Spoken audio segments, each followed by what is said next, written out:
get back underway, and the next submission is Richard Peebles, and his submission's focused on the proposal to increase rates on vacant central city land.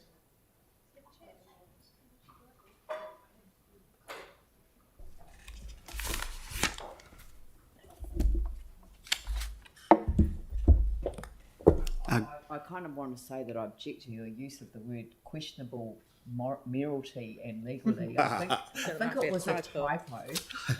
I hope it was a typo. I was waiting to have you at the table, but...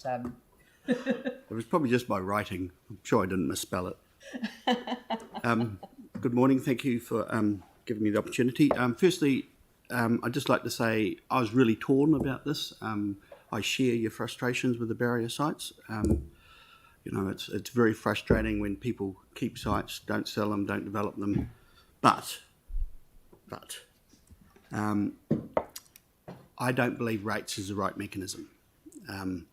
Before I came here, I looked up rates on my Google and put what are rates for, and I came across there was I think it was Parry Field or someone said local authority levy rates in order to fund their activities and services they provide.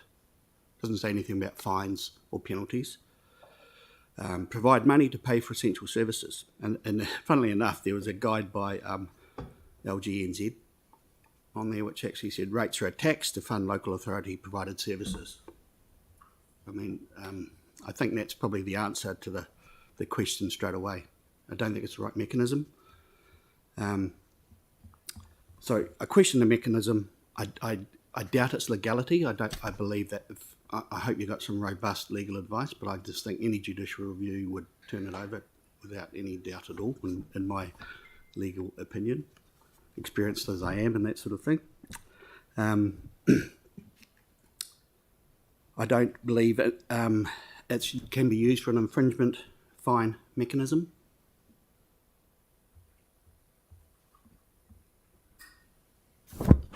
Going through this very quickly. I do believe it's a little bit ironic. Now, I understand that you want to encourage development, but at the moment, the main barrier to development in the city is the city council. So when you apply for resource consent, you're almost up to 3 times your statutory requirement for responding to resource consents and double for building consents. But that's not even the whole problem. Is it's so incredibly expensive and complicated. And every time you go for a resource consent, you're required to do a report on this or a report on that, or an expert on this and an expert on that. I've been asked for experts on things which there aren't any experts on. It's in the CBD, it's worse. You have the urban design requirement, and that's just down to opinion of a particular person, and they can pick on a particular point and just, the farmers market was actually a prime example. I think we were delayed by nearly 9 months just going through the resource consent process. And they were arguing about signs. Signs was a big issue in the farmers market. So, it's ironic on one hand you want to encourage development, on the other hand, it's incredibly difficult to go through the process.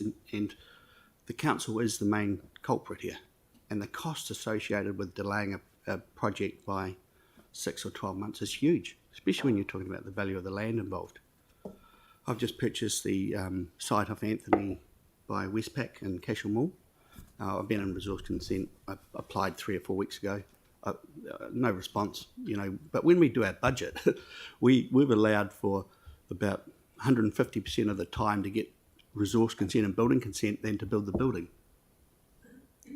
Fundamentally that has got to be an issue. I heard Jake talking on TV about, carrot and stick. I haven't seen any carrots.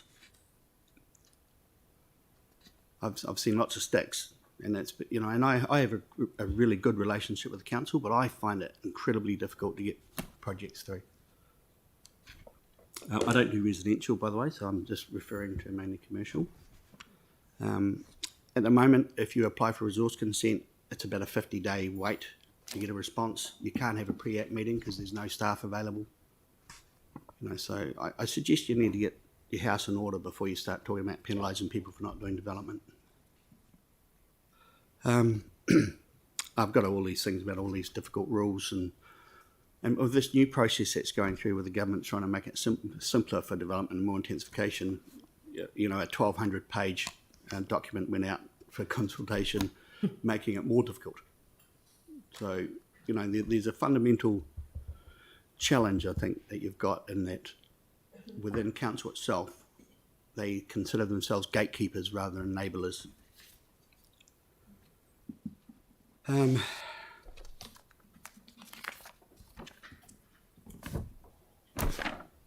nearly getting through the whole thing, that's good. Then we get down to the fundamentals of doing development. Obviously at the moment, and council will know this, build costs, you know, interest costs, COVID issues, supply issues, right now it's literally, I'm very experienced in doing development, but when we're doing our budgets for build cost, we have no idea what to put in there.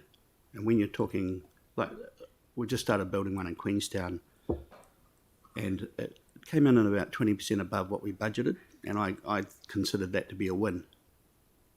So those basic challenges right now have only got worse, and I don't think right now is the time to put any requirement in, because I think it's a very, very difficult time.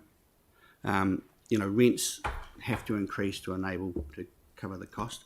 So right at the moment, we're going to be doing one in Cashel Mall, we're doing one in Gloucester Street.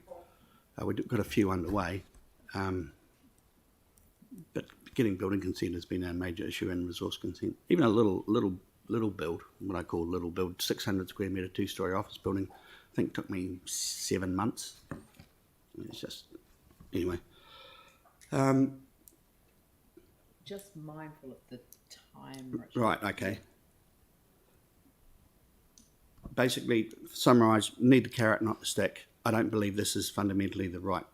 I appreciate what you're trying to do. I support it, but this isn't the right way of doing it. There we go. How's that? Look, thank you very much for your submission, and obviously we're considering all of the matters in relation to the proposal, so thank you.